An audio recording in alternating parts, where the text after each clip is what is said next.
So here's a differential equation, and within this differential equation we want to use the method of separation of variables in order to find a particular solution. We're going to be able to find a particular solution because we know that when x is 0, the y value is pi. And so we want to go ahead and separate our variables, and to do that you likely want to go with Leibniz notation.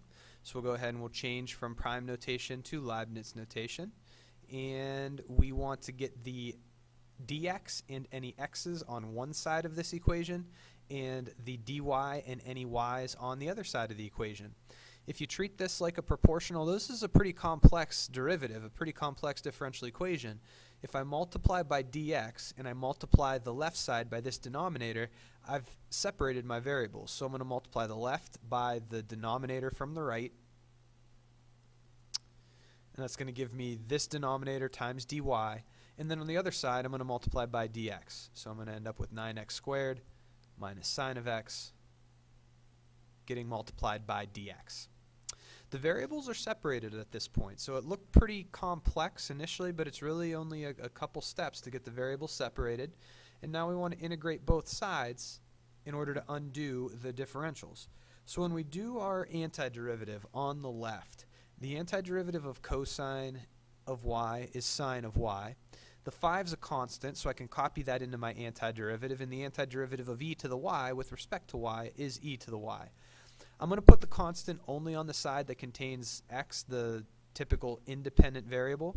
When I do the antiderivative of this, I'm looking at 9x to the third over 3. When I add 1 to that exponent and divide by the new one, I'm just going to do the 9 divided by 3 and reduce it as I'm going here. And then I'm going to subtract the antiderivative of sine of x with respect to x. And the antiderivative of sine of x is negative cosine, so if I'm subtracting negative cosine, that's just like adding cosine of x. And then this is the side I want my constant of integration on. Now what you're able to do in a decent number of differential equations is you're able to develop an explicit solution, meaning y is solved for, with a y inside the sine function and another y in the exponent on this base e.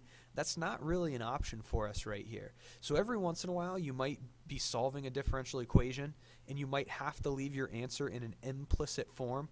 Should be pretty obvious when that's going to happen. You're going to have more than one y. They're not going to be like terms. They're not going to be able to be combined. It's not going to be easy, if possible even, to isolate y. So it's fine to leave your answer in an implicit form in situations like that. That's what we're going to do here.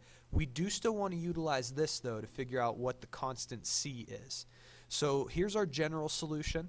If we want to find our particular solution, we're going to be putting pi in place of our y's, and we're going to be putting 0 in place of our x's. We want to know what c is.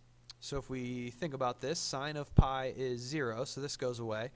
This piece goes away. That's obviously a 0. This is an ugly irrational value, so we're not really going to be able to do much with that with no calculator in play. Cosine of 0 is actually 1. So what is c? Well, it's this ugly irrational value, 5e to the pi, and then minus the 1. So what is our particular solution? Well, our particular solution is going to be the same thing we got for our general solution. Sine of y plus 5e to the y equals 3x cubed plus cosine of x. But then our constant c is this ugly value right here. So our constant c that we'll add on to this is 5e to the pi minus 1. So this is not the most desirable way to represent a general solution. If we can solve our answer for y, we want to, and have y written as some function of x. In this case, we can't isolate the y because we can't put these y's together. So when it comes down to it, and it'll happen every once in a while, when it comes down to it, sometimes you're going to have to leave your answer in an implicit form. And that's what we did right here.